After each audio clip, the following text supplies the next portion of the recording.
everybody, to another exciting episode of Two Bar Connection with your hosts, Jesse and James. What's up, everybody? What is up? What is up indeed? So, today we have quite a lot of news to go through, some very interesting ones and some also interesting yet saddening ones regarding a particular YouTuber who we have covered in the previous episodes, that who new details came out of just recently. But before we get into that, how are you doing, man? Doing pretty good, dude. I stayed home all day and just chilled. It's probably like my first true day off that I've had in some time. I didn't even have any clients for my side job, so I've just been here studying for a certification that I'm trying to get, and it's been chilling. It's been chilling so far. But how about you? How's the studying going? Oh, it's going all right. I thought I was doing okay with, then I started doing practice questions, and it turns out I still don't know shit. So, Well, when do you have to take the exam? You can take it. Can you take it whenever? Well, I can take it whenever. I haven't scheduled it yet, but I am planning on taking it in. I want to say January 5th. That's when I want to plan it, like about a month from now. Yeah, that's when I want to do it. So I'm just doing practice questions now, and then if I feel comfortable enough, I can always schedule it to take it earlier. So. Okay. And what kind of questions do they ask you? Uh, well, it's a critical care nursing certification. So they ask you, essentially, they give you a scenario. Patient has a heart rate of this, blood pressure of that, respiratory rate of this, and this happened. What do you do? That kind of thing. So it's just questions to see if I'm able to, what's the word I'm looking for? Do the proper interventions for whatever it is that for whatever condition that my patient has. Okay. So that's what I'm doing now, and sometimes I think I'll know it, but there's you know how it is. There's a detail in the question that changes the whole thing, and I've been falling prey to those because it's been a while since I've had to take an exam like this. So so I have to. Yeah, I got to remember the fundamentals that I was taught in school, but it's my first time doing them, so I shouldn't be so hard on myself. I just need practice, and I'll get back into it. Yeah, practice. Yeah, I was about to say the devil's in the details always. Absolutely, especially with these questions. Oh my god, the devils are indeed in the details. But yeah. And anything on the gaming front? Not really. Not really. Too busy. I've been too busy, and the only game I have been playing is regrettably enough, Overwatch. Yeah, I know. We decided we should play, and then we'll record on Monday after you. Yeah, we were supposed to record yesterday, and then James like, "Oh, I'll play some Overwatch while I wait for you to organize everything." And then like 5 minutes later, I'm like, "Okay, I'm ready." He's like, "You know what? Never mind. How about we just play some Overwatch?" No. Actually, you went to go attend to something not podcast related. You were gone for some time, so I was like, all right. No, I guess I'll just pop into Overwatch for a little bit. And so the game is well, I want to say it's fun, but it's really more the same old shit that I can't stop playing. So yeah, so that's the game that I've been playing. But what about you, man? How have you been doing? Well, so I mean, work has always been same old. Only thing is, for my day job, there's the school I work for isn't doing too well business wise, so I'm probably going to go work somewhere else. Where, I don't know. Oh no!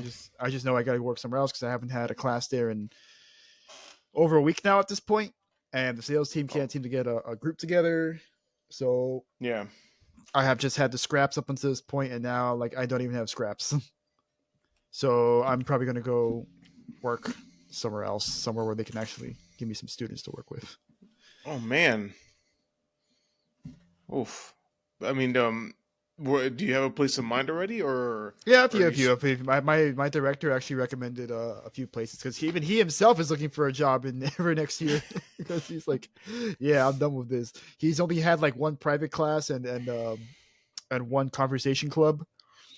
So and that was just this past week, and I asked about some students that I was seeing, and he was like, nah, sorry, they dipped. Like one of them's out of the country, and the other one wants to learn English faster, which I don't know how the heck that guy's gonna do it because like he was showing up late to classes all the time. He never did the homework, so I don't know how Oh much my, faster he wants to do it. oh my god. Yeah, you know how you do it fast? Well, let's just dump his ass in the middle of Arkansas or something. It's like no one speaks a lick of Spanish, and then he has to have to learn real fucking quick. That's how you learn quick, man. Absolutely, dude. That's how you learn real quick. Yeah, but that's kind of rude, man. Not showing up to classes and stuff. Well, Shoot. he show up, but he would always show up late. Yeah, but no, but still, even showing up late is a sign of disrespect. Yeah, yeah. I know. But on the gaming front, I recently beat Lunacid. Yeah, it was Very nice. Yeah. luckily it was a very brief game. No 100-hour RPG. Which I It's still not. It's haven't not. It was gotten. yep. No 100-hour RPG game or 80-hour Which, RPG game like Octopath. No 20-hour action game. Like it's a nice brisk 15-hour long game, and very I was just nice. able to just go through nice and smooth. I got stuck in a few parts. Honestly, I had to look up like one thing because it was so freaking like what the hell? How was I supposed to figure that out? Yeah. We were telling me it was kind of obtuse. Yeah, because it was takes a lot of inspiration from like Kingsfield and those old FromSoft dungeon crawlers. You know, it's in first person. It's well, I wouldn't say it's slow like those games because like you upgrade your speed stat and like you're going fast as balls, like you're just cruising across. Yeah. But it definitely goes for that very similar vibe and Did atmosphere. Did you ever deal with the Grim Reaper at any point? Yeah, you know, I actually found out that you can kill him, but it's very specific what you have to do to kill him. You have to get a very specific sword, and the sword will only spawn on full moons. Interesting. Like you have to actually look outside and see if there's a full moon. And funny enough, you know what we went when you were here last week or the week before? No, you were here like 2 weeks ago, right? 2 or 3 weeks ago. Well, I think I was there for Thanksgiving. Yeah. Yeah. There was a full moon, so I meant to actually hop on later, but I just forgot like afterwards. I Oh, meant to hop on and like go to the spot. so in real life, In real life, there's a full so moon. so it has. So does the game have a real world clock that it abides by? Yes, and if you change your computer clock, it'll adjust accordingly. So Interesting. I could go into my computer right now and change it to like that day, Yeah. and then the sword will be there. It's a specific sword you have to get, and then you have to pick up two items that are like in secret areas, and Wow, then from there you can go kill them in one shot. that's actually really interesting. Uh, I didn't know that. I mean, that's pretty dope. Really. God, I guess that game just has a whole bunch of secrets. Oh yeah, no, it's actually it's crazy how many secrets it has, and if you kill death, that's actually tied to one of the alternate endings you can get. Because like the Uh, standard ending is like you get to like the bottom of the prison that you're in. It gets like the final floor that's all the way at the mm, bottom, and then you kill the final boss, and then you kill the final boss with the power of friendship because your friends just like all the people from the hub like just come in with like rainbow colors and shit just flying in, and they're like using like their magic powers and stuff and saving your ass, and then they give you like a super sword, and then with the super sword like you kill the final boss, and then you go to the end, and then you get whatever ending you get. And from there, I also learned that instead of walking through, or at least walking up to the NPC you're supposed to walk to get the real ending, you can actually go to the like a body of water that's nearby and just stare at it for like a few minutes, mm, and then that'll trigger another ending. And it's interesting. kind of like this weird little meta ending where your computer actually talks to you, and like it gives you like a motivational speech. It's like, hey man, I know life is really hard, and this is a game that's beatable, but you know real life isn't beatable. But you know what? I believe in you, and I hope you'll find love one day. And I know one day you'll have love out there. So keep fighting on. Like, oh, okay, well, it's really wholesome video game. Thank you. Damn. Yeah, that is pretty strange. That's pretty cool though. on the games part that has all Yeah. these, especially that meta ending. What happens when with death with that alternate ending?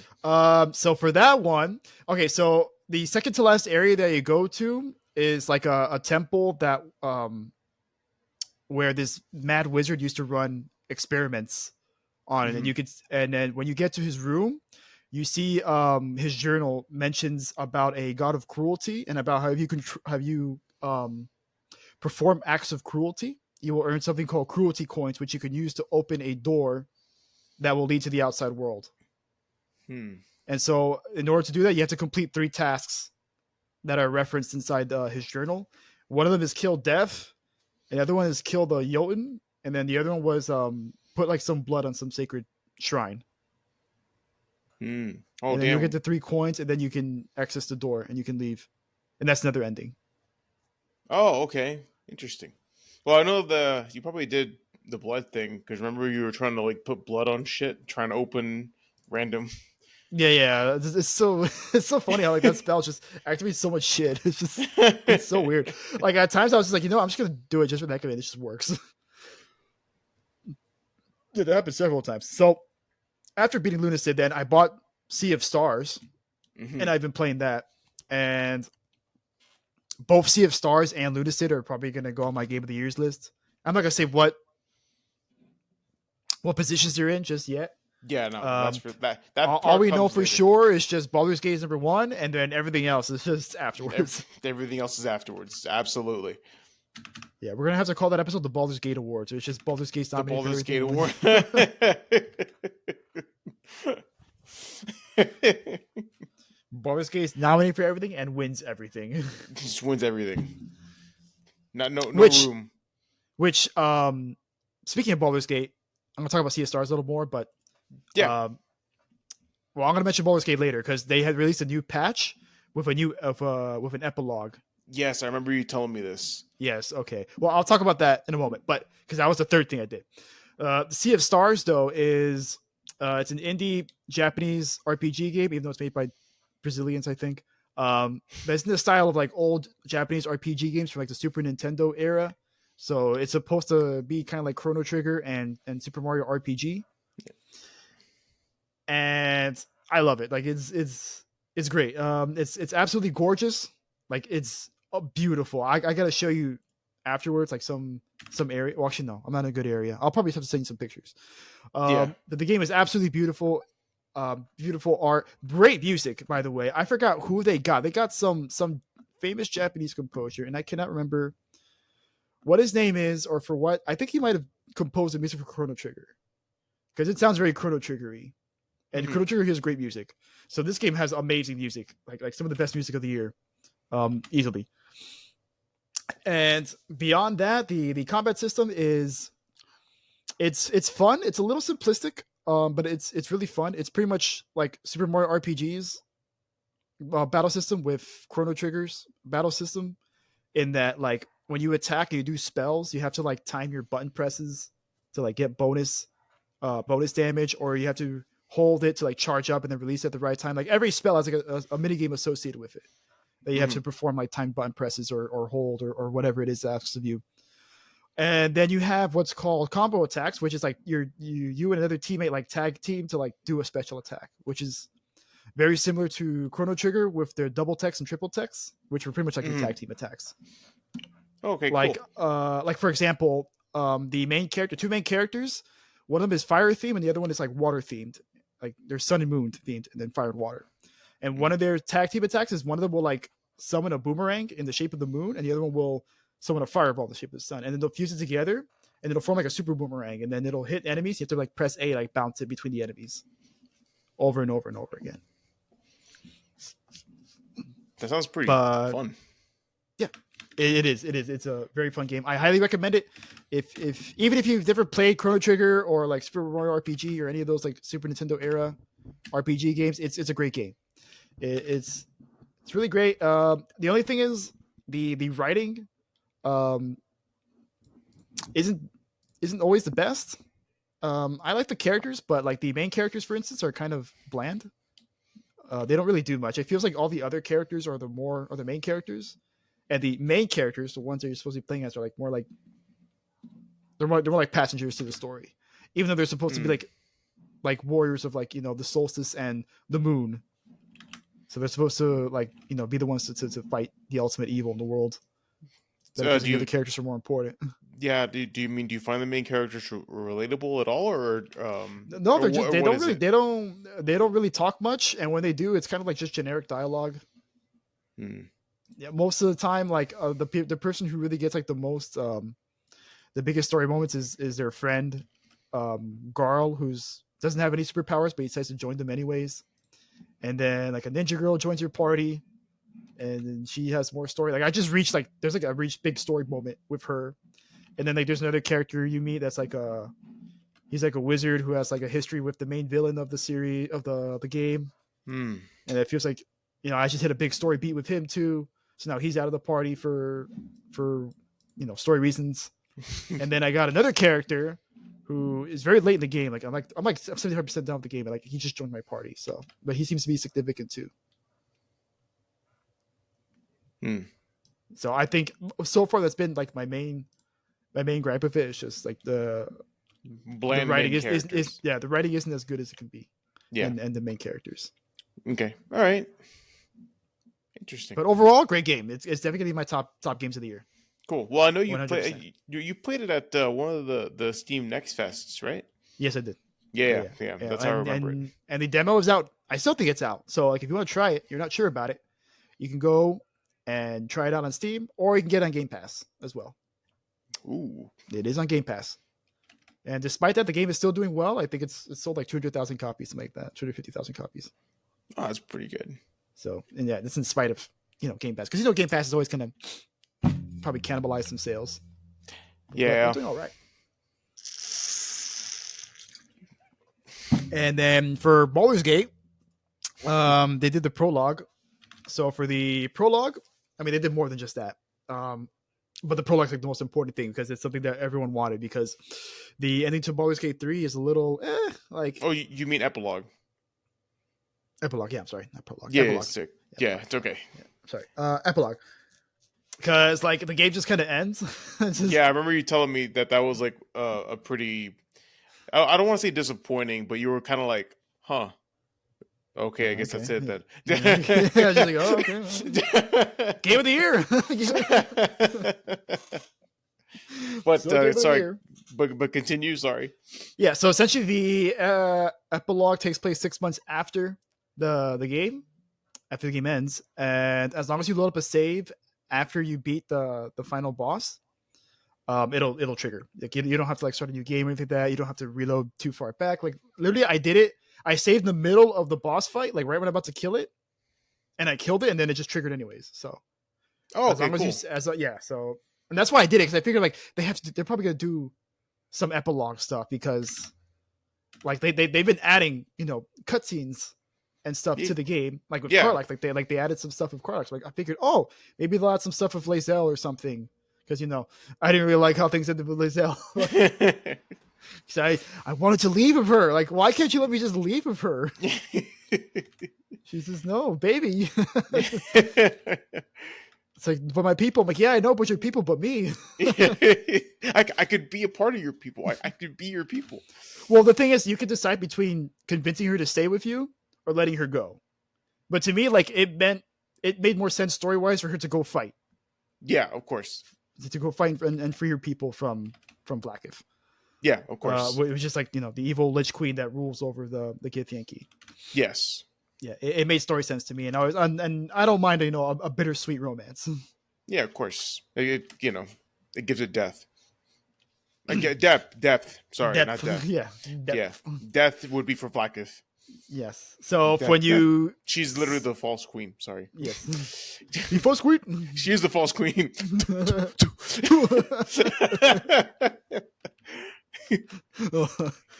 Yeah, but for the epilogue, it's pretty much a party. Like Withers summons your party together, and you're like, hey, it's been 6 months.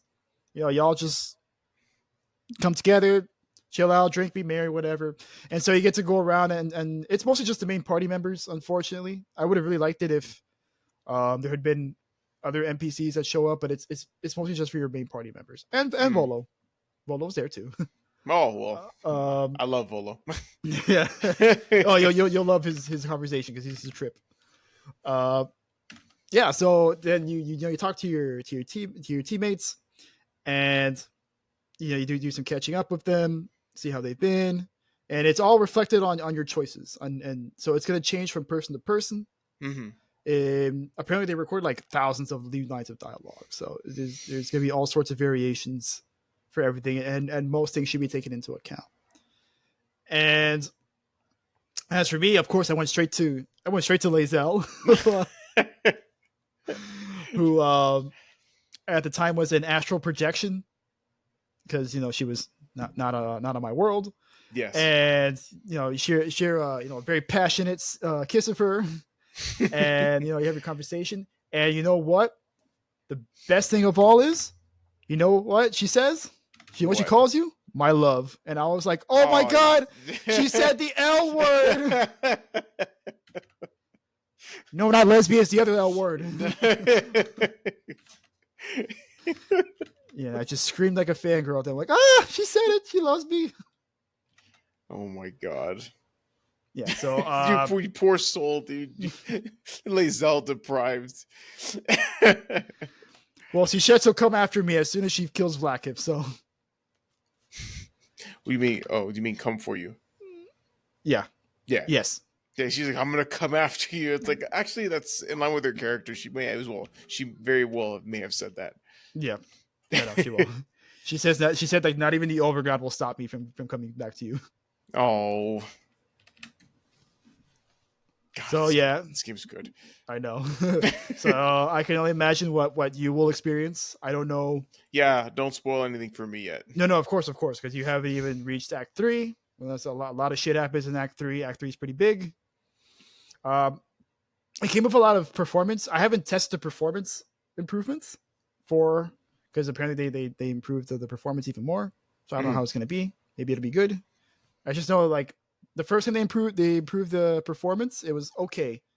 It was better in Act 3, but it still wasn't perfect. There was still a lot of spots where it would lag a bit. Okay. And then outside of that, they added a new difficulty mode, which is honor mode, which is pretty much like permadeath, and also and no save scumming because you can only save once.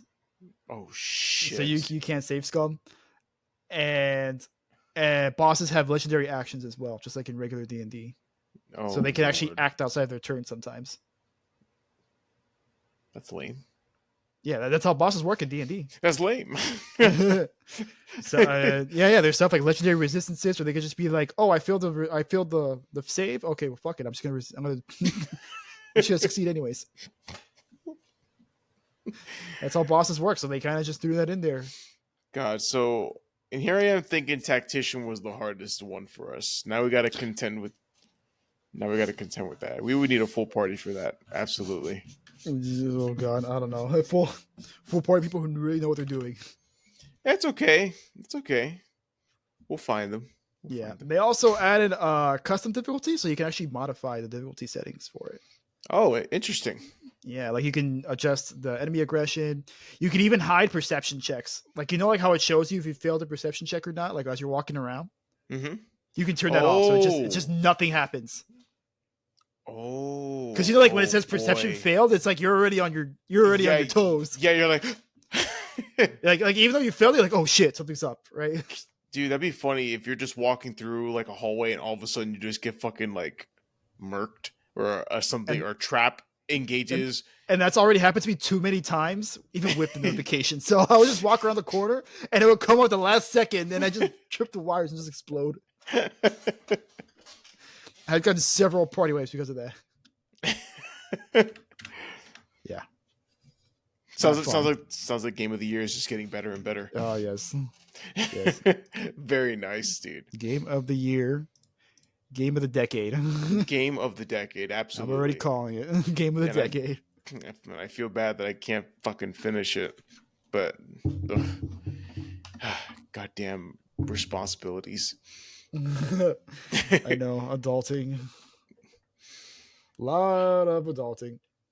But it's okay. I'm sure I'm gonna get to it eventually. And if not in my playthrough, in our tactician run or our honor run, if anything. Oh, Now that that there's another that was gonna take a difficult, while. that was gonna take so damn long. Because once you die, it's gonna be like, okay, you can either continue another difficulty or you just start over. Uh, That's how it works. and you can only save once in the entire playthrough. Yeah, you get one save file. That's it. Oh my god. Wait. One save file or one save and that's it? No, it's one save file. But I don't We know if got it's one. auto save only. I think it might be auto save only. Oh, okay. Okay. All right. All right. I could deal with that. I could deal with that. Yeah, Sorry. I think it's just one save file. Okay. Sorry about that, guys. Baldur's Gate gets into the conversation, and we can't stop sucking its dick. Yeah, I know. Sorry about that, peoples. Yeah, hope you don't mind because we're gonna be sucking it some more next year when we get to our Baldur's Gate Awards episode. Oh It's gonna be man. us licking that game's nuts. Licking and goblin. All right, ready to talk about some news? Yeah, so man, I think I need to get a cigarette or something. Yes, dude, let's talk about some news. What do we got today? Let's talk about news. Yeah, so we have some rather disturbing, I suppose, news. Yeah, I would say disturbing news. Well, a couple. Considering who the subject is. Yes.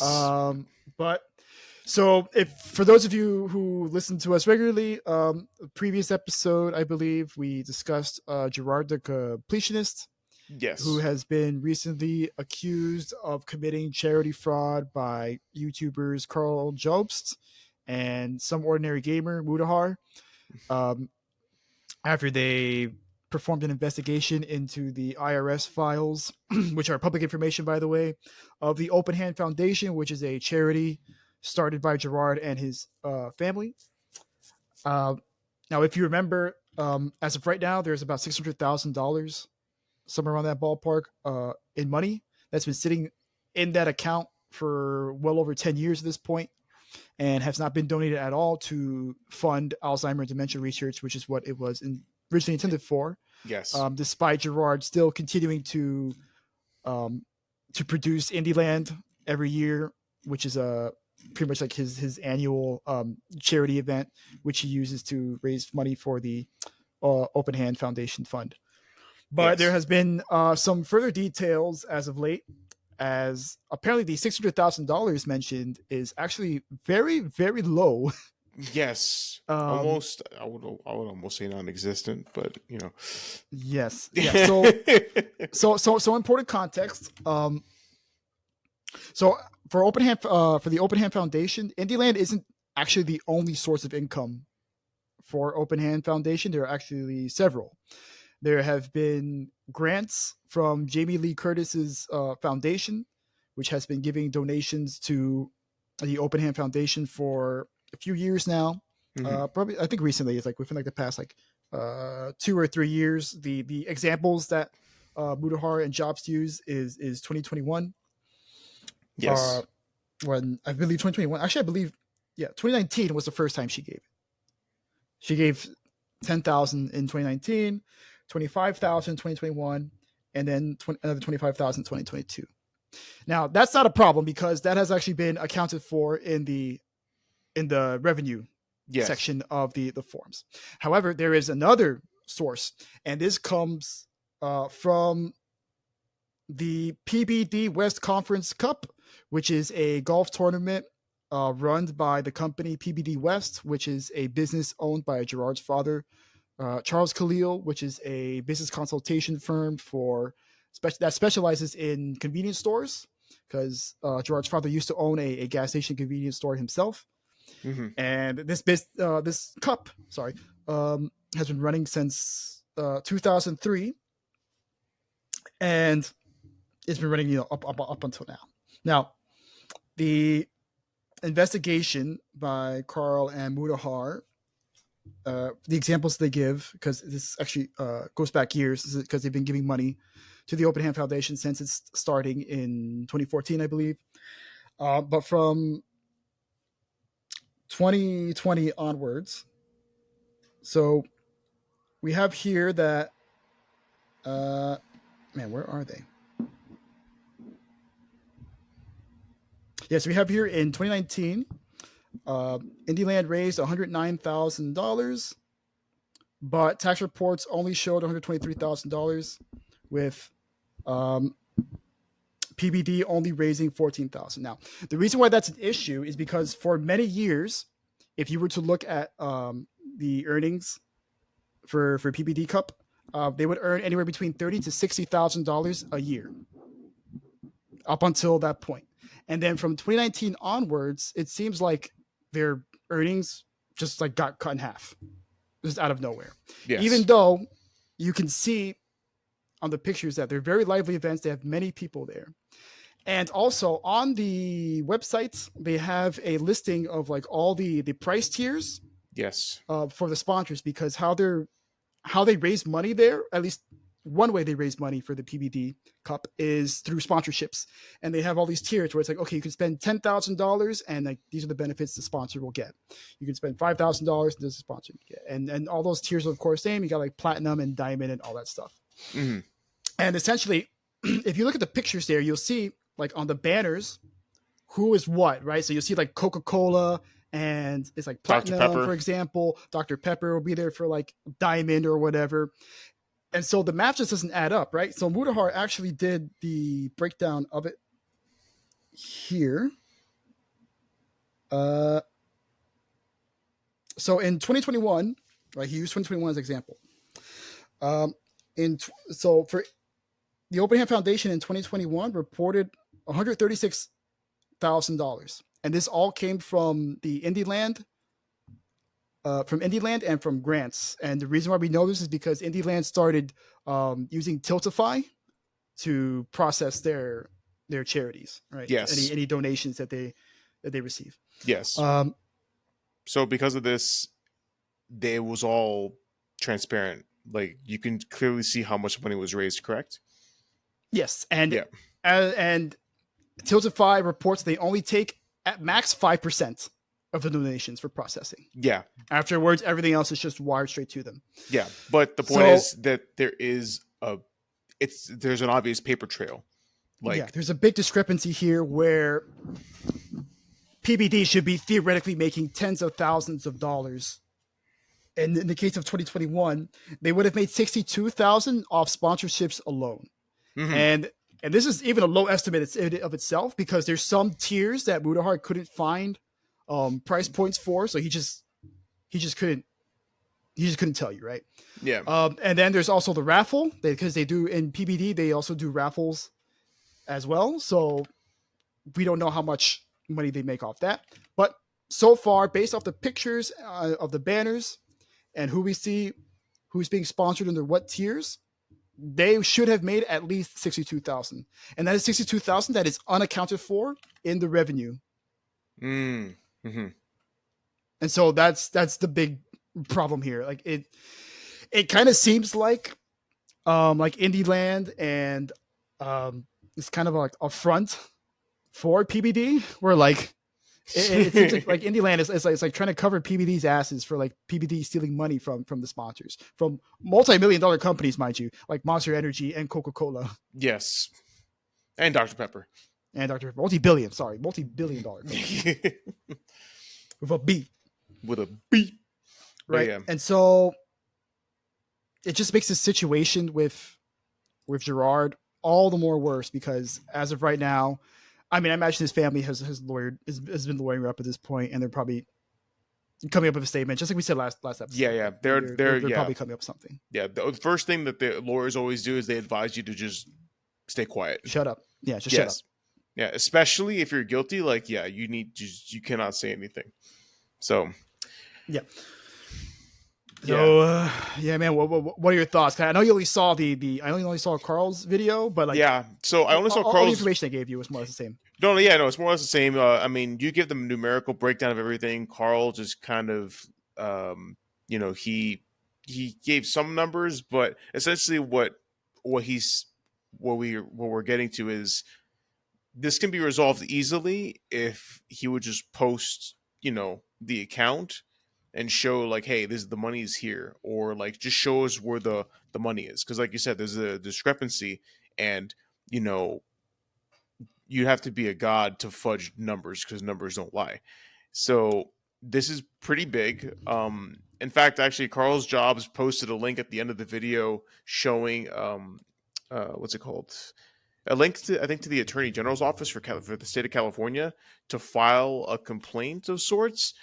And I think if enough people do it, they'll actually look into it and investigate Jirard and whatever dealings his foundation and his other associate companies have done. I mean, am I using the right word? Are they companies, or are they, what are they? PBD is a business. It's owned by his Business? father. Okay, yeah, PBD, PBD is Indie a business Land. owned by his father.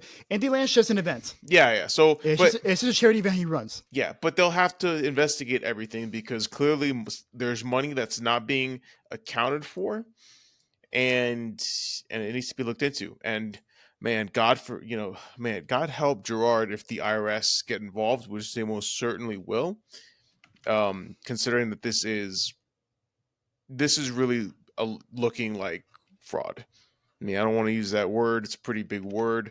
It's a harsh word. It carries a lot of implications, but yeah, it needs to be investigated because this is supposed to be money for people that want to help others with dementia. He even invokes his mother's memory to try and get more donations. So it's sick. It's really sickening if these allegations turn out to be true, which it's looking like that's the case. Yeah, But again, and it's I'm sorry. no. Continue. Can you complete your thought? Yeah, no, I was just saying, like, it's looking, it's essentially, I'm just fluffing it up, but this looks bad. It would be best if he just came clean and just posted everything and made everything transparent, or get the IRS involved to investigate, because you know Well, I mean, I don't think anyone wants to get investigated by the IRS, but at this point, it's absolutely well then, necessary. yeah, exactly, it is necessary. I mean, come on. Because like even if he didn't come out, like it's none of this stuff's gonna be good. This is he's at this point, him and his family are stealing money, or at worst they're stealing money. At best, it is gross mismanagement and negligence of funds, both of which Exactly. are punishable by law. Exactly. Yeah. So, and the fact that they're staying silent and they've been silent, um, speaks volumes. So, really, the only course of action left, realistically, would be an investigation. So, and I think, I mean, that's the point that Jobs made, and that's why he posted that link to the Attorney General's office to file complaints against Gerard. So we'll just have to see how that turns out. But this is definitely not over. I'll No, this is be far from over. Yes, no, Something's gonna happen. no. Something's gonna happen. Either he's gonna come out and say a statement, or it's gonna come out that, oh, the IRS is opening an investigation into XYZ, into PBD or Indieland or Gerard himself. Um, Actually, is there any? It's probably a dumb question, but is there any state level, like IRS, or is the IRS just federal at the federal level? I imagine there might be. It Yeah, like every depends. does each. I'm sure it varies by state by state. Yeah, Definitely the IRS is going to get involved though, because this is a no, this is probably a federal matter, yeah, that would. especially since like this is he's taking money from people all over. Yeah, then it would be federal. Then it would be the IRS getting involved. Yeah, and Because it's not just California. He's taking money from everybody. yeah, for sure. And God help him. The IRS Yeah. will. The IRS will clean him. Will clean him out. Oh yeah. you don't fuck with the IRS. No, bro. Everyone makes fun of every three-letter agency, but the IRS, everyone is like, oh shit. Everyone's no. Everyone's Even the like, Joker was scared of IRS. yes, dude. But yeah. But joking aside, this is very very sad. Another another OG YouTuber succumbing to some kind of criminal activity. You know, I mean, I guess it's not as bad as like some other gross stuff that other YouTubers have done. Like that are pretty vile and disgusting. But this is still disappointing, nonetheless.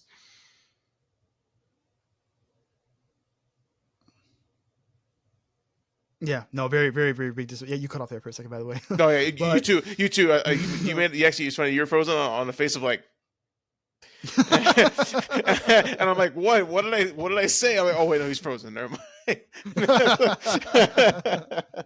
Well, Name's gonna hold that face. Gonna be like, "Are you frozen?" Here's the. No, no. Oh God. Yeah, yeah, very, very disappointing. So, if you have ever donated money to IndieLand, I highly implore you to look into these videos and to file a complaint with the IRS or whoever the appropriate authorities would be in this case. I'm guessing the Attorney General of California in this case, so that some kind of investigation in some capacity can be done because an investigation at this point is necessary. It's necessary and Yeah, yeah. probably inevitable as well. I'll admit. I won't lie. Because it's a lot of money missing. So A lot of money missing. yeah. Yeah, hundreds of thousands of dollars are missing at this point. Yes. All right. So, You want to up the ante? You want to go from thousands of dollars to billions of dollars? billions of dollars. There'll be millions of dollars at this point. Well, actually, this is kind of like a 2-for-1 story. So for Yeah. this next segment, we'll be talking specifically about Sony, but we have two different stories. The first one pertaining right here because I have it all. Everything's out of order here. So now currently Sony is being sued for $7.9 billion. Okay, yeah, so you're right with the billion. Okay. Yeah, I was right there. Yeah. Billion dollars. Yeah, so we have an article here from Reuters where Sony is facing a mass lawsuit worth up to 6.3 billion pounds or $7.9 billion in freedom dollars. Over claims that the PlayStation maker has been abusing its dominant position, leading to unfair prices for customers in London. So specifically, they're being sued by the UK. And apparently it is over unfair regional pricing, which has been taking place over their storefront. Mm-hmm. Yeah, so we have here Alex Neil, a consumer advocate who has worked on previous campaigns, is bringing the case against Sony, which is valued at up to £5 billion. Her lawyer said the aggregate damages estimate of the case was up to 6.3 billion. She says the company abused its dominant position by requiring digital games and add-ons to be brought and sold only via the PlayStation Store, which charges a 30% commission to developers and publishers. That's a huge chunk. Yeah, and it's been pretty like that's standard, but like it's still very big. Like I think even Android and Google, I think they have let up at this point. I think they offer like a 15% for the first $1 million in revenue, Mm-hmm. and then after that they'll charge like the normal 30%. But like for Sony and Nintendo and Steam, like they still charge 30%, like a 70-30 split. But it seems like Alex Neil here isn't too happy about that, and Yeah, so they brought a really big lawsuit against them. The claim alleges that customers have therefore paid higher prices for games and add-on content than they would have done. And then Sony's lawyers argued the case was flawed from start to finish and said it should be thrown out. The Competition Appeal Tribunal ruled that Neil's case could continue, though it said people who had made PlayStation purchases after the case was filed in 2022 should be removed from the proposed claimant class. Okay, so pretty much if you bought anything from 2022 onwards, you don't really live apply. in London. Yeah. Yeah, and you live in London, it doesn't really apply. So So yeah, it seems like Sony's kind of in big doo doo because 7.9 billion is a lot of money. Yes, it is a lot of money, and I mean, I'm not too sure about the whole thing about like practice, but you know, if you're the only, I mean, yeah, I don't know. I mean, the 30% commission is, I mean, I think that's a lot of money. Um, but forcing people to buy through the play, like to be bought and sold only through the PlayStation Store, so that you can force the commission fee on them. Yeah, that sounds like just bad business practice. Yeah, But I'm Mike. I don't know too much about business, right? So I don't really know what that looks like when you say that. Like yeah, I kind of want to know what the inciting incident is with this. Like with in the case of remember Fortnite when Fortnite was suing Apple oh yeah, because Apple wouldn't let them sell their own stuff on their own storefront. Like they had to buy everything through Apple when they were yeah, playing Fortnite on it. And they were like, "No, it's unfair. It's a monopoly." Oh, no, they lost the case because yeah, yeah. Of course, they lost. that fucking weird ass case. They're like, "It's like 1984 in here." Really billion-dollar company crying foul. My God. No, Okay. exactly. And listen, like I mean, it could like it could be legal, but still look crappy. Mm-hmm. So man, yeah, I wish I knew more about business, but definitely like forcing people to buy and sell on a PlayStation Store that charges a 30% commission. I mean, if we're going by the Apple case, which I guess you can consider precedent, then this case might get thrown out unless there was something unique about this case that we don't know about, but it Well, this is a doesn't. different country with different legal standards and legal precedents, so it Yeah, could be different.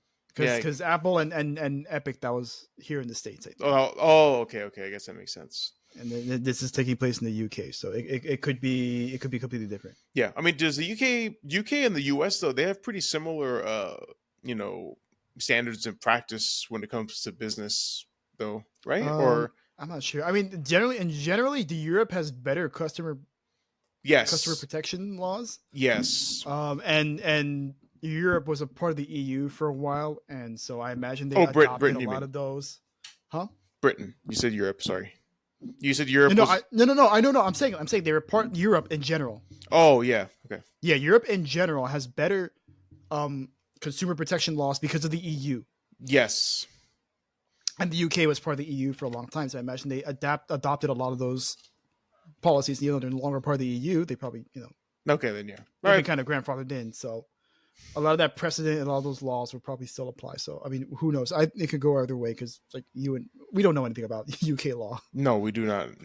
No, so it could be completely different, but it will definitely have global ramifications, right? Because they'll probably have to, make adjustments to other countries just in case, because they don't want this to happen again. You don't want to get sued for 7.9 billion dollars twice or three Yes, times, exactly. let alone once. Once is bad enough. Yeah, once is bad enough. Twice, well, get ready to sell some shit because Jim yes, Ryan's gonna go home wearing nothing but a barrel around his right before retirement too. right before retirement. He's gonna show up through customs to wear nothing but a barrel around his waist. You ever wonder how that image came about? I don't I don't know. know. I always saw it in cartoons, but I never knew what it was for. Yeah, like, dude. like everyone's broke and like people are just running around like naked, but they're just wearing barrels and like, I'm so poor. Like, I wonder. I gotta look that up later. Yeah, we gotta look. Yeah, So, I mean, I'm assuming barrels were more common back then than they were now. You know, and it was it was literally the only thing that you can find out in the streets because people just kind of chuck them. But yeah, but and so that's not the last bit of of Sony troubles. of Sony troubles. Because we have here in let's close this. So we have here in an article by Push Square and Forbes, where PlayStation is apparently deleting all the shit you already own. That's right. You bought you like those TV shows you bought, those movies you bought from Warner Brothers recently. Well, eat shit, buddy. you're not keeping that Yeah, it because turns you don't own it. Apparently, money, apparently so. movies, and TV shows that you paid for are not owned by you. And so, what happened is that recently, PlayStation's license with Discovery and Discovery Plus has expired, and so for whatever reason, I guess they decided not to renew a contract or come up with a new deal, and therefore they are pulling the service off of PlayStation Network, PlayStation Video specifically, and any movies or TV shows that you purchase from there are will now be gone. So It's gone. It's all gone. it's all gone, right? And so people are understandably very, very pissed because we paid money for it. Why do we lose it? And these people wonder why piracy is making a comeback.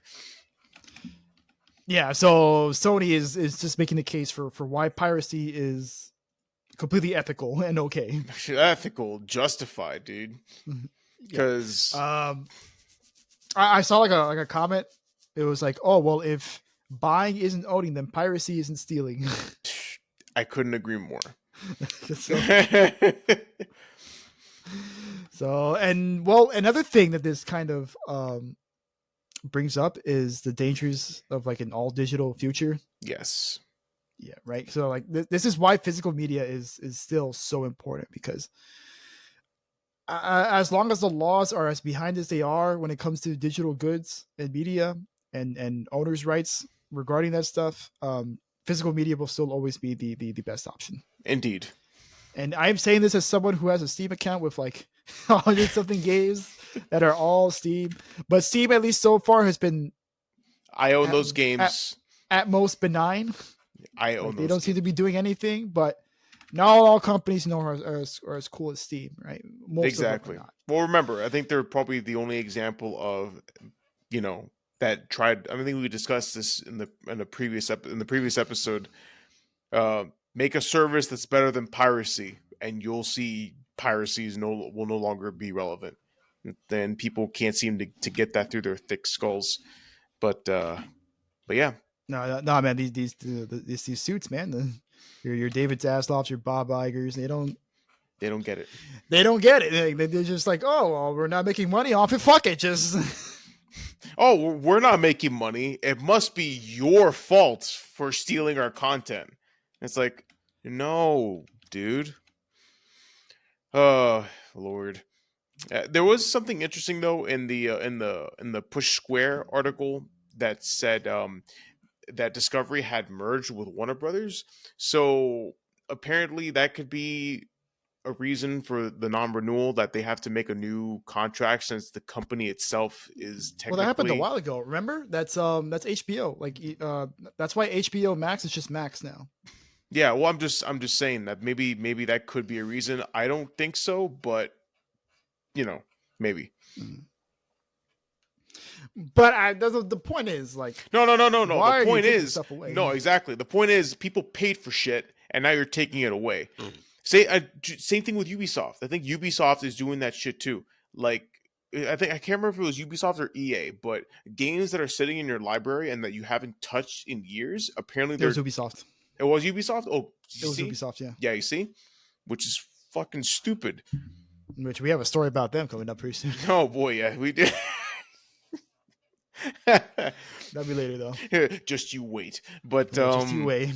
But yeah, dude. So it's shit like this that is just driving people to pirate. And it's funny because I saw a video on Louis Rossman covering this story in particular, where he goes, "This story could not have been more perfectly timed," because he just had the previous video about his issue with Netflix and why piracy is justified, which actually he went into detail about it. So apparently he paid for the 4K package for Netflix, but he wasn't getting 4K on his TV. It turns out it's because his TV wasn't built for 4K, and you need a certain processor, certain operating system, certain graphics card. You need a whole list of shit. Like I forget, one of his viewers, he posted the Discord post, and it says that you need all of this crap to actually get 4K Netflix. And he's like, why? Why do I need to get all of this crap for a service that I already paid for?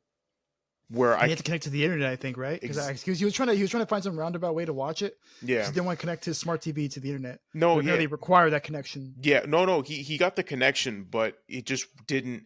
He didn't get the 4K because whatever he was using wasn't built for it, which sucks because if you were to grab that from a pirated site, it doesn't matter what you have. You can have a toaster connected to your monitor and running, and it would give you the 4K experience that you fucking paid for or that you downloaded. And that's what he's saying is that you're paying for a service or for content that is subpar. Literally, people are getting a shittier version that they're paying for versus the the actual product that they should have gotten what they paid for, but for free. So it's like, why would I pay for the inferior version of a product when I can get it when I can get what I'm trying to get for free from these pirators? Like it's brain dead. And now they're doing shit like this where they take what you already paid for, and it's like, you know what? Fine. I'm just I'm just gonna I'm just gonna pirate. I'm gonna call Jack Sparrow and give him a laundry list of shows and movies. Just can't take this shit no more. Yeah, no, at one point in time, like you remember when it was just Netflix, Yes, dude, and it and was like it was great. Like, yes, and they had everything. They had had, everything. Like there was no need for piracy. yeah, you had everything. You didn't have to watch cable anymore. You just paid your $10 a month, Mm-hmm. and that's it. You had everything, right? And then Hulu. everyone you got to get a piece of the pie, right? So then you got your Disney Plus, your HBO Max, your Peacock, your ESPN Plus, This, all that shit, oh my god, dude. Paramount Plus right? now, which Paramount Plus, is the only way to watch South Apple Park. TV. Oh god, Apple TV Plus. Jesus. Yeah, Apple TV. There's so many. Like I saw a chart of like how many services there are, and it's insane. Like holy Yeah. shit.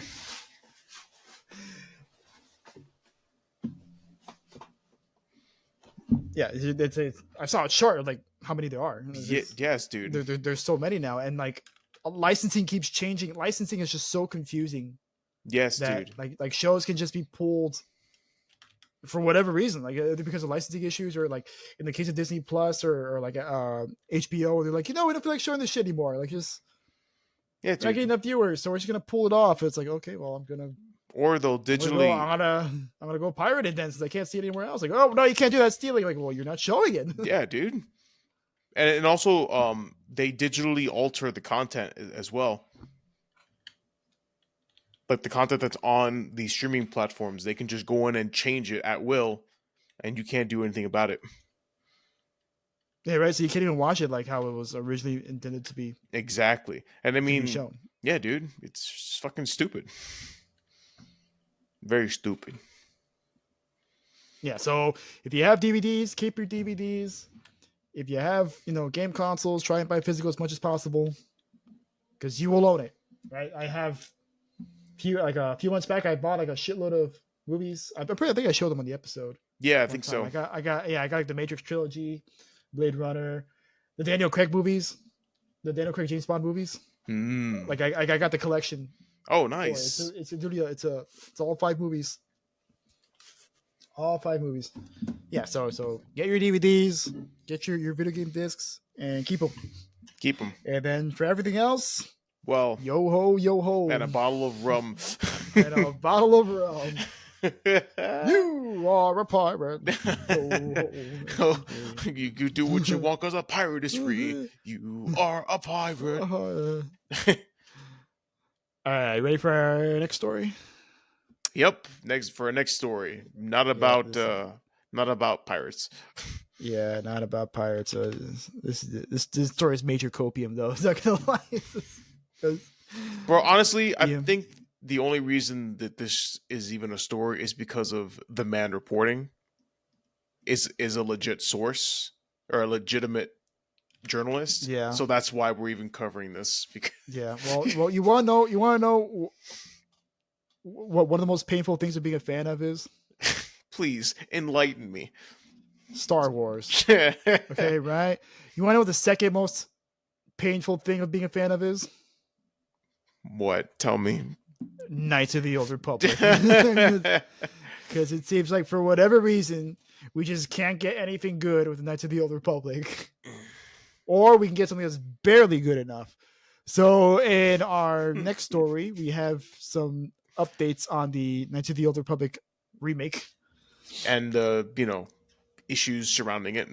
Yeah, the issues surrounding it. Yeah, so for some context, previously the Knights of the Republic remake was originally under development by the studio Aspire, who did a lot of ports for Star Wars games like Republic Commando and Knights of the Old Republic games, which they managed to port to Apple devices like your iPad and stuff.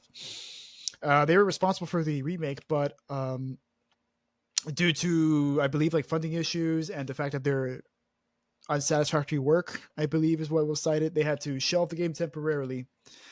And then it was passed off to Saber Interactive, who is currently owned by Embracer Group.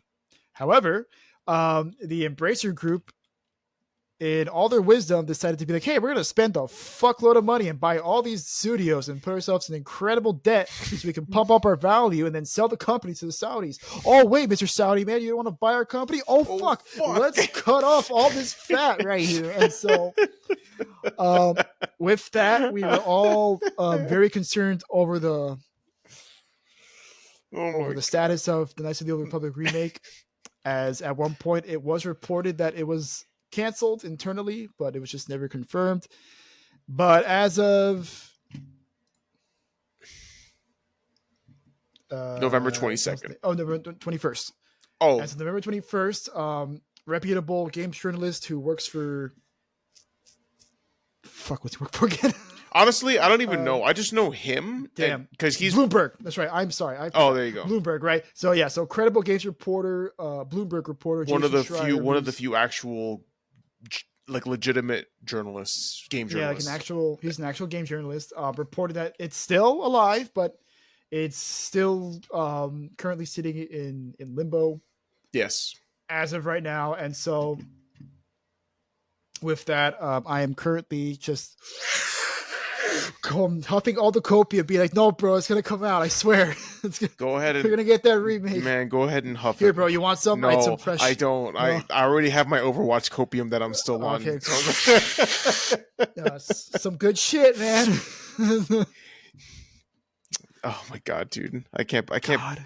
Fucking Jason Schreier. I hate that he's good at what he does, because literally, like I said, this is the only reason that we're even covering this and we're huffing the copium is because he's the one who reported on it, and he says that he talked to two people that says that the game is still, I don't know. What would you say? You said limbo, right? But is it being worked on? It's on hold. But no one knows. But it's not. It hasn't been axed. That's what he's telling us. Because even in the Twitter post that he says he can't say whether the KOTOR remake will actually ever release, but he can confirm that it's not dead. So your limbo comment is perfect, spot on for that. Get that shit. You sure, bro? Hey, man. Fine. Hey, man, you play Overwatch. Just pretend you're Roadhog. Oh, just give me that shit right now. Oh, my God. It feels so good. It's coming out, bro. I swear. Oh, my. It's going to be great. It's going to come out for the Star Wars 100th anniversary. I swear. I swear to God. But it's going to be the fucking wish of Star Wars. They're going to be retiring. I'll be like, oh, I can't wait to play that Star Wars. Rise of the Old Republic. That damn. What the fuck is this? This is some bullshit. And just die. Literal die of cringe from dies of cringe. Oh my God. But yeah. So that's pretty much it. Yeah, just us huffing copium on this fucking game. So all right, we'll be waiting patiently with bated breath, but thankfully we have a lot of shit that we actually have in our hands to play with while we wait for God to judge if this game is gonna fit for release or not. So Yes, may the force be kind to may the this. force be kind. Please, please, may the force be of this remake. Yes, dude. Seriously, dude. Oh my god. Oh, why is it so hard to get anything KOTOR related, dude? Man, well, just Star Wars itself is just in a very Star Wars itself is just in a weird place right now. But with their video games and even their series, has been kind of like, it's Oh man, but video games is especially painful. no, I know it's especially painful, dude, because dude, honestly, a lot of our good memories and a lot of like the lore from Star Wars has come from the games that we play. So yeah, so we know all about that. But yeah, but hey, we'll see where this goes, because a new generation of KOTOR. Oh my god, dude. Oh no, I won't say it. I won't say it. I don't want to say it. Say what? Oh no, you can't say I won't say it and then not say it. Because it's not going to happen. What? KOTOR, but in the style of Baldur's Gate. Oh yeah. That was. I said in the chat, I'm like, yo, just give it to Larian. Yes, I know, but It'll now, never happen. But I'm thinking about it, and I'm like, shit, dude. Oh, I thought you were huffing copium. That was you drinking water. No. Yeah. No, but you had a point with that. Yeah, just give it to Larian. Honestly, give it to Larian. Give it to Larian. They know what they're doing. They know exactly what they're doing. It'll take a while to make, but at least it'll get made. It'll be good. And it'll be good. It'll be good. And I can wait 100 years for a Larian made Star Wars game. Yes, I will wait, because Larian is the spirit of BioWare. Yes. Whole BioWare. Yes, dude. No, BioWare died in flames, and Larian is what rose from the ashes. And yeah, which speaking of BioWare, kind of a sidetrack, have you seen how they announced they're going to be teasing Dreadwolf in the freaking summer of 2024? I'm so excited. Wow, bro, yeah. Hey guys, we're gonna totally have a cool review 6 freaking months from now. It's like an announcement 6 months in advance. It's so for a game we've seen nothing about. Now it's announced like 4 years ago at this point. I think we've gotten nothing but like weird or bad news about the game. Like literally after Baldur's Gate came out, I think we covered this. They like they laid off a huge portion of the Dragon Age staff. And they're just BioWare in general. Or BioWare in general, they just cut so many people. But yeah, one of the like OG like writers. Yeah. I think she was a writer. She pretty much like she helped create Varric.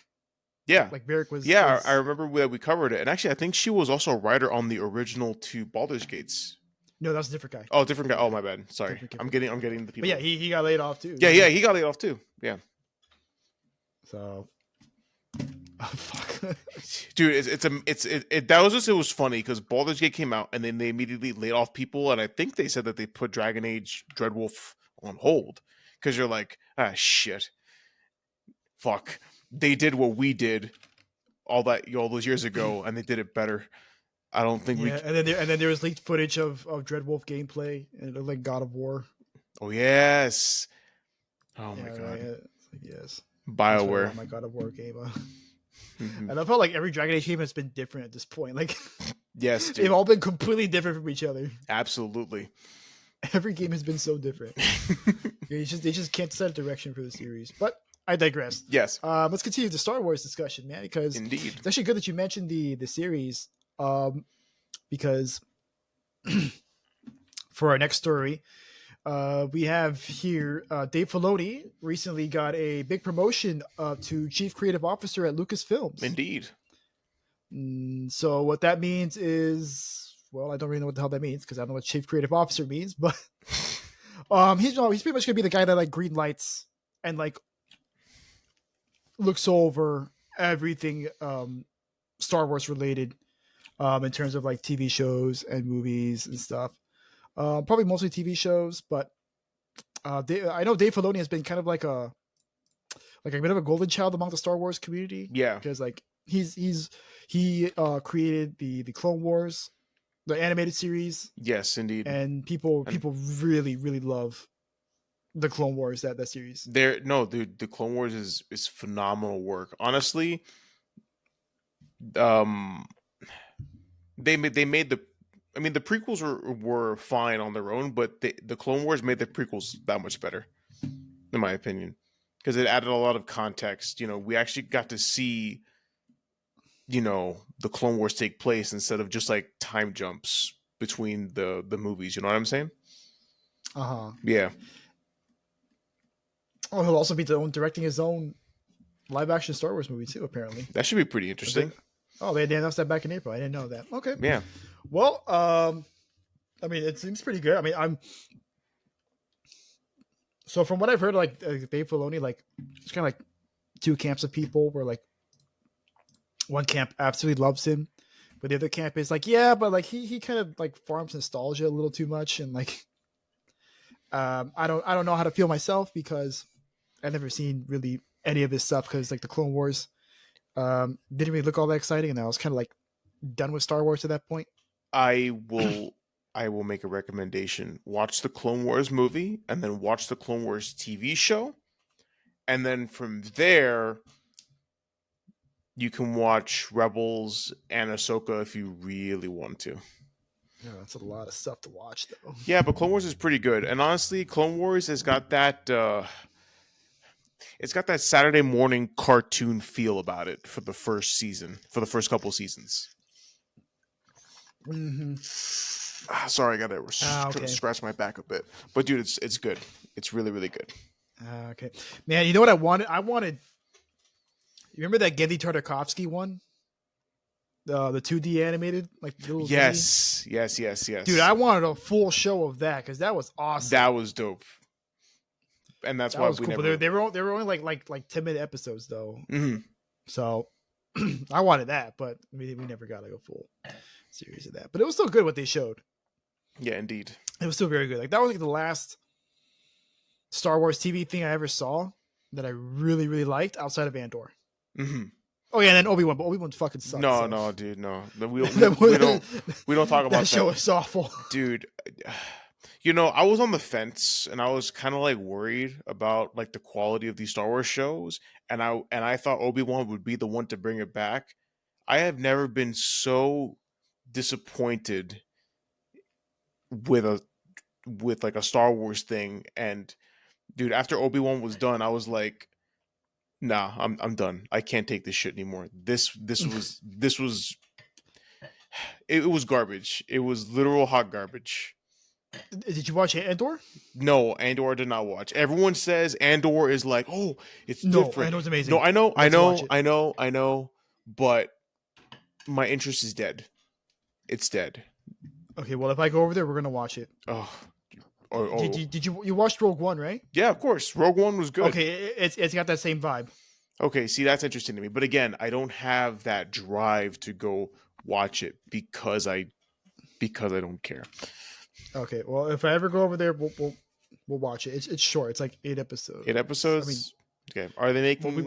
we won't be able to watch the whole thing, so it'll be 45 minutes. Yeah, Which are they going I don't want to to? spend. I don't want to spend the whole time watching. No, of Fucking course not. Well, are they going to make a new season, or is it was it just? yes, but it'll be for next. Okay, not 2024, 2025. Oh, okay. All right, sounds good. Cool. No, Yeah. trust me, I've heard nothing but good things about it. Actually, maybe 2024 because the show it finished in 2022. Yeah, I think 2025, but it'll be within the next 1 to 2 years. Okay, yeah. No, because listen, I've heard nothing but amazing things about Andor, and in fact, I've heard people say that they were upset that they put out all this crap shows and then made this one good one, and it's like, what the fuck? We want more of this. Like, I know. like what the hell is wrong with you guys? But yeah. Oh yeah, Book of Boba Fett was. Ugh. Oh yeah, I heard everyone like, yeah, that shit's awful. Dude, yeah. Until the last like 2 episodes, and then it turns into Mandalorian season 3. Exactly. It picked up when the main character of the show was not in his own episode. I remember I saw that. It was literally a whole episode of just the Mandalorian, and then literally at the last 5 seconds, fuck, what's the lady's name? Boba Fett's sidekick. Oh, I never remembered. Yeah, she's a I just famous. knew she was cool. Now She's was a it? famous I know. I actress. know. She was. I know. She voiced Mulan. Yes, I know that. I know who she Mengna is. Mengna Wen. I think that's her name. I know who she is. I Maybe just it's forgot okay. her character's name. But anyway, literally at the last 5 seconds, Boba Fett needs your help, and he goes, "I'm in," and that's it. Episode ends. I'm like, okay, wow, nice. But yeah, Yeah, I actually don't remember her character's name, yeah, unfortunately, because she was in. I know she was in Mandalorian, but she wasn't in it for that long. yeah. Well, And she was cool, but she wasn't very interesting, so I just didn't remember her name. yeah. Well, I mean, I thought she was a badass, and she is. She is interesting. It just nothing interesting happened. Whatever, it doesn't matter. Anyway, so dude, watch Clone Wars. It's got, like I said, you'll like it, and All right. it's got the prequelness about it, but not as, Okay. but not no, but not as cringe. Okay. Did you say that? It's kind of a mixed bag for me, buddy. It's okay. You will not be disappointed with Clone Wars, Yeah. and then you can You know what's not? Sorry, go ahead. No, continue. I was just gonna say you can watch Clone Wars and then compare it to the content we have now, and you'll see the difference. All right. Well, I'll be looking for that. But you know what we don't want to be looking for? Oh God, no! What I don't want to be looking at. Period. Yeah. When I'm playing a fucking video game. But please go Right? continue. Yeah. So the thing you want to be looking at is in-game ads.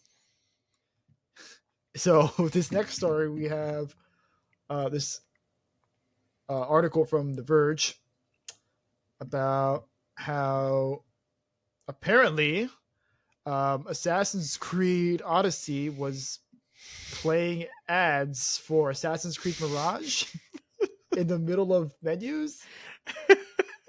So this comes as a development from a Reddit user who apparently was playing Odyssey. And when he paused the screen, it went, "Oh, hey, by the way, Assassin's Creed Mirage is 20% off for Black Friday. Want to buy some?" And he's like, "The fuck?" So, as for Ubisoft, they responded that apparently it was a technical issue. Bullshit. Yeah, so I mean that's a very oddly specific technical issue. Yeah, their explanation is that we have been made aware that some players encountered pop-up ads while playing Assassin's Creed titles yesterday. This was the result of a technical error that will be redressed as soon as we learned of the issue. Yeah, I don't know. I don't believe them. I don't believe them. I don't believe them. So actually, this was not the first time this has shown up.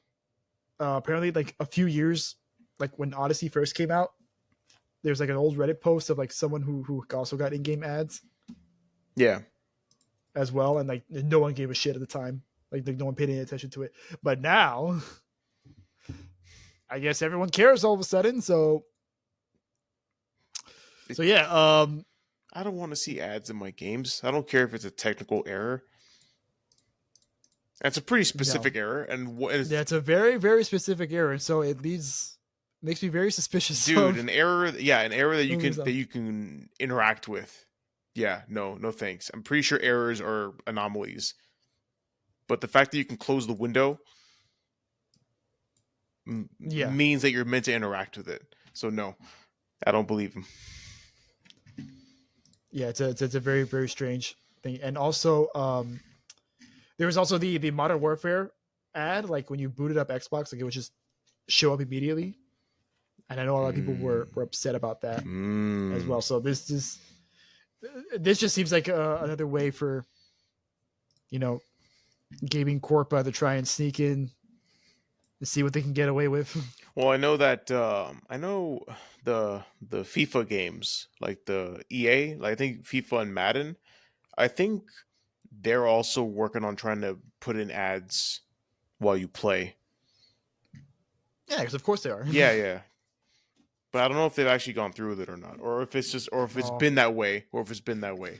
But well, they'll probably do it in some capacity if they haven't already. well, thank God I don't play any of that crap.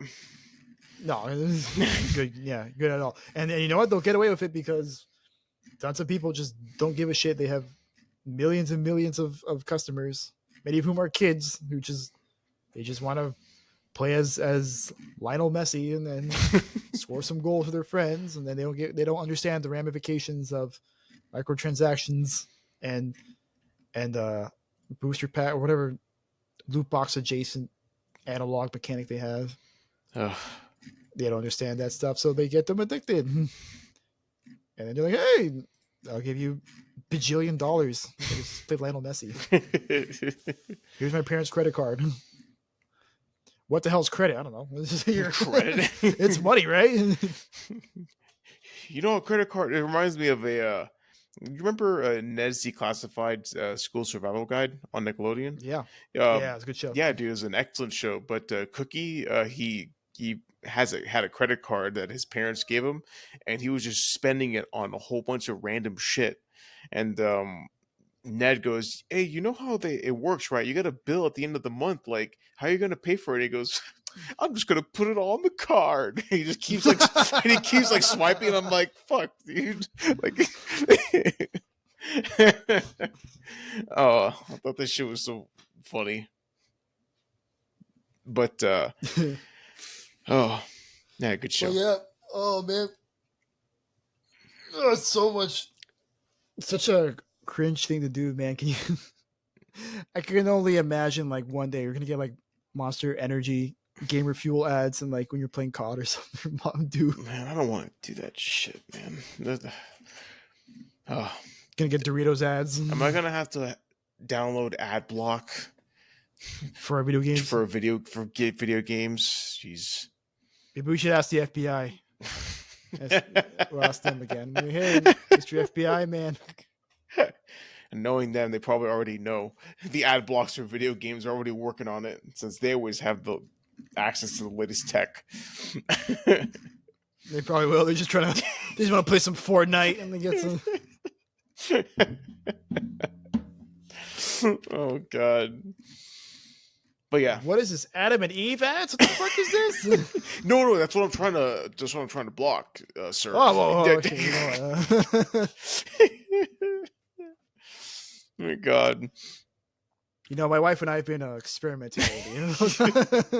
Trying to 20 years really drags down the bedroom. You gotta try to spice it up every once in a while. Oh, but anyways, what's that doing there? What's that doing there?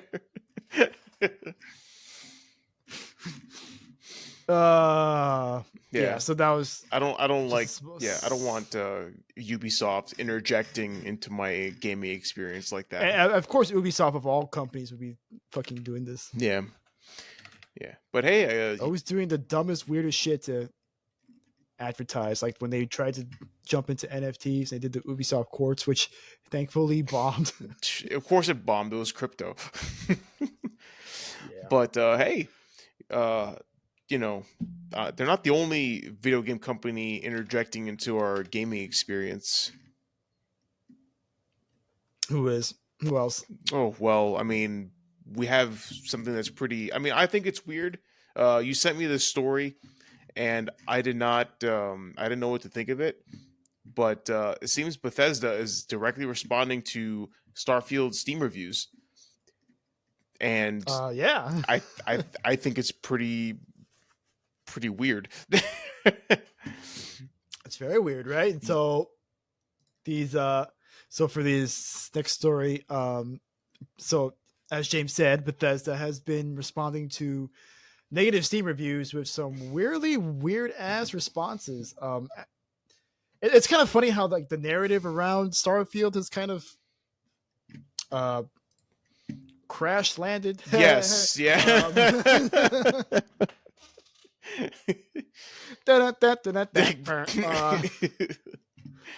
Right, so like initially like everyone was like pretty excited for Starfield, like even you and I were pretty excited for it. We're like, oh man, this game actually looks pretty cool, right? Yeah. And then The reviews come out.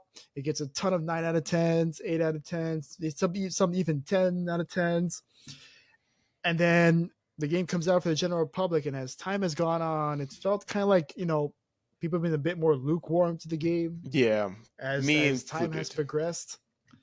And as of right now, it's sitting at a mixed 69% on Steam. Nice. And many people have been complaining about things like how like the planets are boring, how there isn't too much decision making that really matters, like all like the builds are kind of like all the same. It's just it's very Bethesda-y, right? Where like there's nothing really special to it outside of the scope of the game, which at this point, like the scope is actually kind of a detriment to the game, and everyone's done a big ass open world game at this point, man. Yeah, yeah, exactly. Like the reason why Bethesda games were special, from Skyrim and before, is because no one was making games that big. Yeah, Like the idea of like you just plop down the world and you can just go around wherever you want, and you see something, you can go to it and discover something new, discover some new enemies or some new items, or come across a new quest. And sure, the game was buggy as hell, right? But again, like it's Bethesda. Like no one's making games like this. But now, like everyone and their mother has made a open world game. Like Ubisoft has made like their entire brand around open world games at this point. yes, dude. and then and like now we live in a post Breath of the Wild and post Elden Ring world, where we kind of discovered like, oh, like we can do more than just the Ubisoft formula and more than just the Bethesda formula, right? We can do a ton of cool new things with our open world games. Their design is And essentially outdated. yeah, their design is very much outdated, mainly because like this engine is just way too fucking old. Yeah, It's just that it's just that's it's yeah, it's ancient at this point. But so summarizing all those complaints, right? Bethesda has been going one by one through some of these reviews, and I've actually compiled a few of some of the weirder ones. But the most infamous one so far seems to be, there is one review in particular that says, boring and overrated. There is a wide world to explore filled with mostly empty planets. I understand they do that to sell you an idea that there's a whole universe, but it doesn't make the game more fun. You can land on a planet and explore copy and paste locations. You'll see exact same locations. So essentially, like they're complaining about how every planet's the same. It's just empty, recycled content, yeah. right? And then Bethesda comes in and says, "Greetings. Thank you for taking the time to leave a review for Starfield. We are sorry you do not like landing on different planets and are finding many of them empty. Some of Starfield's planets are meant to be empty by design, but that's not boring. When the astronauts went to the moon, there was nothing there. They certainly weren't bored." So, you know what, Mr. Steam review person? You are wrong, right? You should not be feeling this way. You know what? The astronauts who landed on the moon, they weren't bored. I mean, sure, it was a human achievement that had never been achieved, and sure, humanity has been imagining what the moon would be like for centuries and thousands of years. But yeah, they weren't bored, so why should you be bored for this game we intentionally made empty and barren?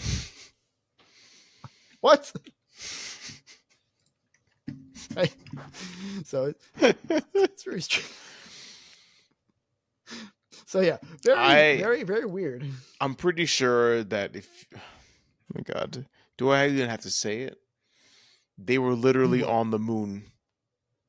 It's way different than playing a game where your character's on the moon. Actually being on the moon versus watching a video of someone on the moon are two completely different things. So no, sorry. You took science fiction and you tried to literally make it realistic. And And it was boring. and, So and guess what? Realism is not fun. I play games to have fun. Quote from Lord Gavin.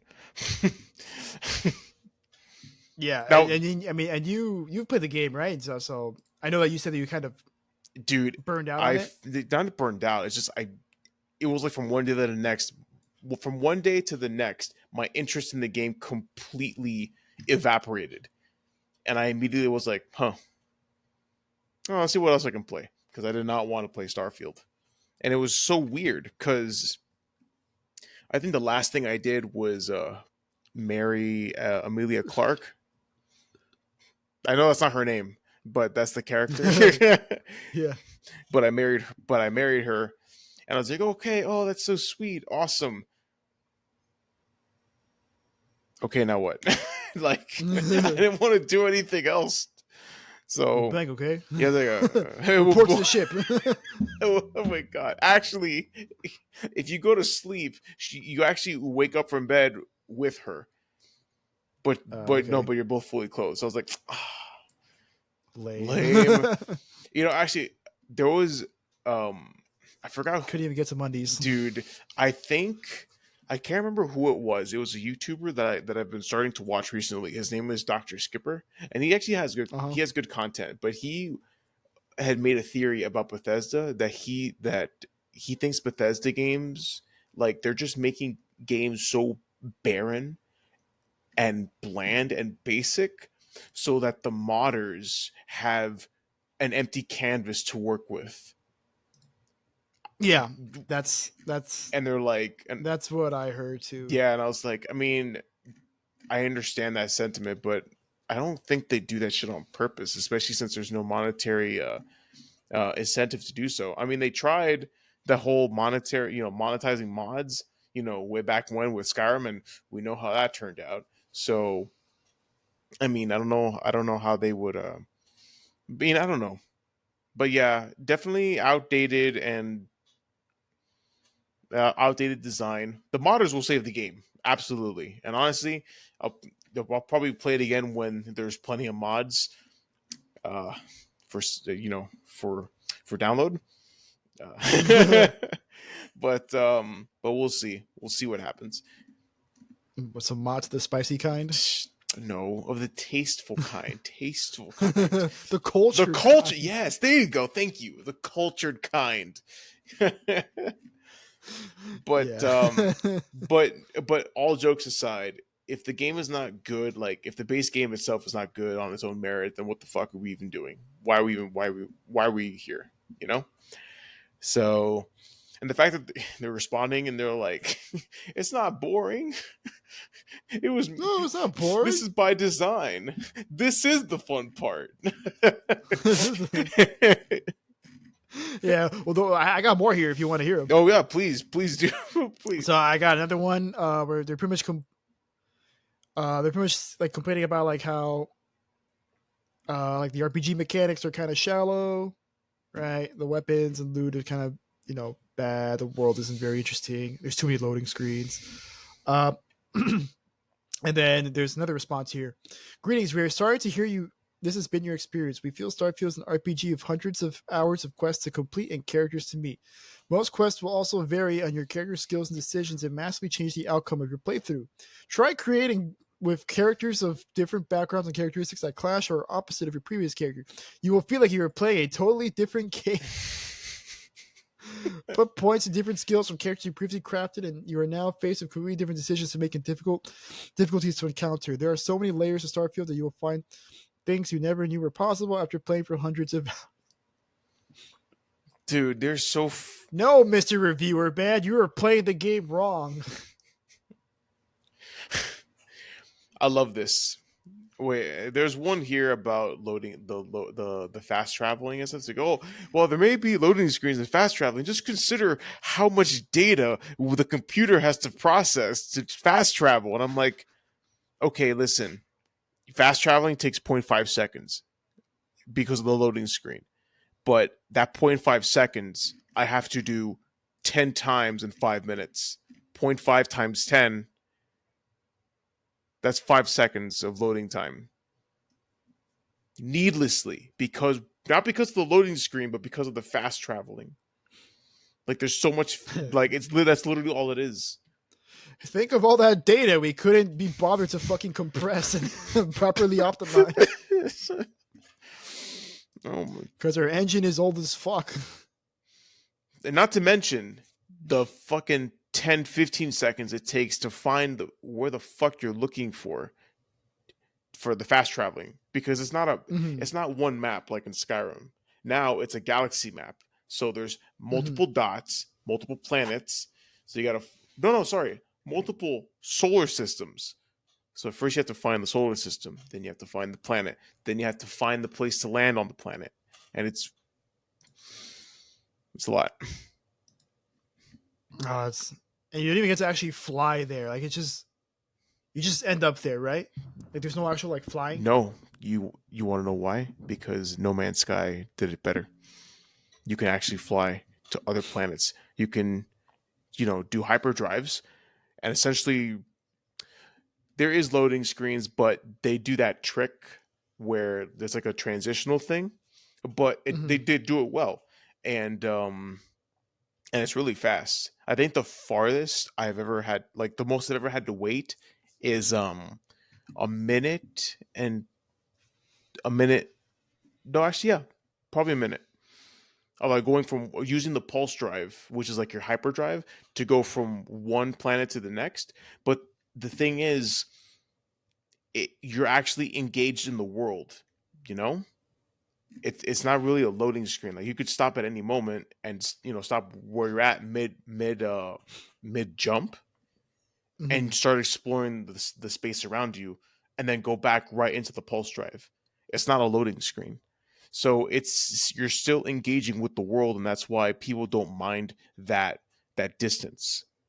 But this is just literally a loading screen. Like you go to a planet, oh, is it another planet? You aim, it's a Starfield. You aim, you hit travel, and then a little cutscene of your ship going like, and then that's it, and then loading screen. It's fucking lame. Yeah. Fuck right. Makes me sick.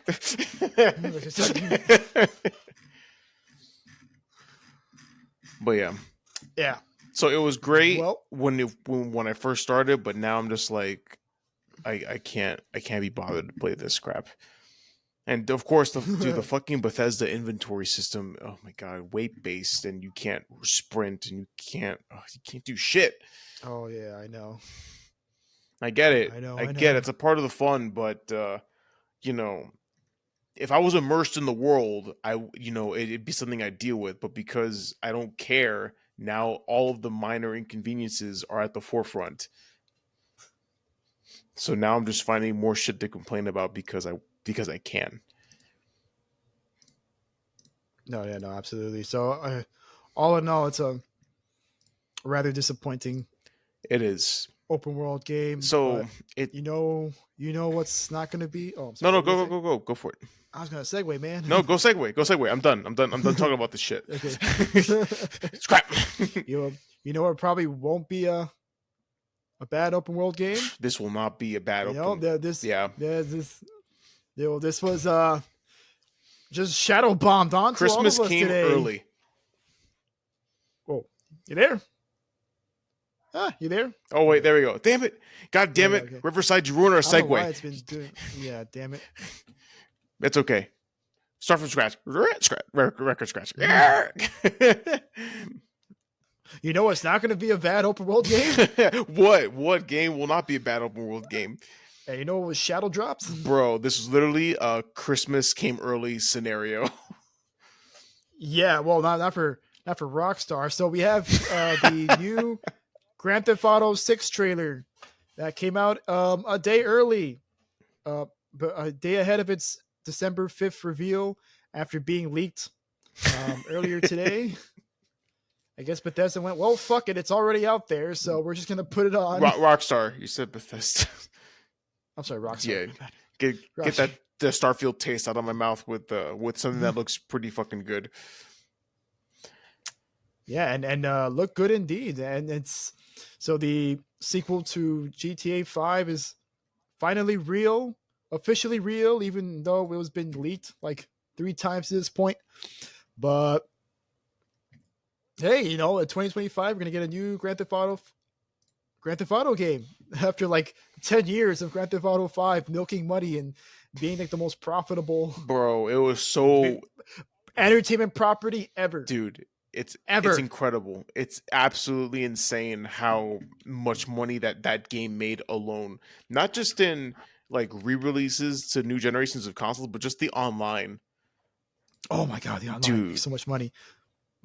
But focusing more on Grand Theft Auto 6, it seems that they're going back to Vice City, which is the Miami inspired location, which you can remember from the PS2 classic Grand Theft Auto Vice City.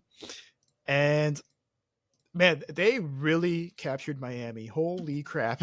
so yeah, I mean, Yeah, you see this trailer and it's like immediately you see like Miami Beach, right? You get the Everglades, which is beautiful. Which, by the way, the shot of the flamingos flying is beautiful. Like, yes, it is beautiful, and man, it's just good. It looks good, and it looks like Miami. There's a couple of locations that if you're a Miami resident, you will know exactly what these locations are just by looking at them. Um, and, and I've seen so many, dude. We got Wynwood, dude, Wynwood, right? yeah, yep, Yeah, that area with all the lowriders, like that's dude, Wynwood. that's Wynwood 100%. You got BTs, I think. There's like Yeah. BTs, which BTs is for those of you gentlemen out there. Oh my god. You got the Key Biscayne. Yup. You got some dude on a yacht, right? Alligator in a store because it's Florida. Right, the Everglades Homestead, like they got like the area that looks like Homestead, which is are the more rural area of South Florida. Yup. And well, as for story, it seems like they're going for like a Bonnie and Clyde Yeah. kind of vibe here, because well, we're gonna have the first female protagonist in a Grand Theft Auto game, and I believe her name is Lucia. Yes. And it seems like the story's gonna be about her and her lover, like her boyfriend or husband or whatever, probably her Yeah, boyfriend, I think it's her boyfriend, yeah. as they go around, robbing people and probably building themselves up into the criminal empire. So yeah, it looks really cool. I mean, personally, honestly, I don't care too much for Grand Theft Auto games. I've played four. I played a little bit of four. And I played a little bit of five, and I never really cared too much for them. I never really cared too much for like their world design and stuff and their combat. So like they never hooked me. But Red Dead I freaking love. The first one. I never played the second one. But the first one I love. Right. But I know you have a bit more experience with Grand Theft Auto, right? Yeah. Well, one of the first games that I can say that I loved was Grand Theft Auto Vice City, which ironically enough is where this game takes place now. I remember going over to my cousin's house to play it, and it was I thought it was so hilarious watching him play. Just that was one of those earliest games that you can do kind of whatever you want. Like you can run over people, shoot them, rob them, like, yeah, you could do whatever. I mean, obviously it was more constrained, looking back at, the open world games that we have now. But dude, it was still a lot of fun. And also it took place in Miami. So, and Miami's a pretty cool spot. Um, so yeah, I like this. I liked everything I saw. And yeah, I'm gonna see if I can get it to if I can get you to play the online with me.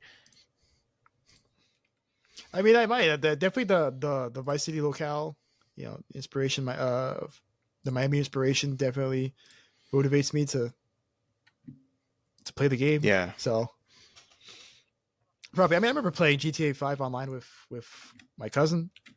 I played with him once though, and I remember Winston was still living with us, and I was on mic with my cousin, and then Winston just goes like, "Hey, why does Host's character looks like Jimmy from Bully?" And Host just turns around and it just guns me down. Like, what the fuck?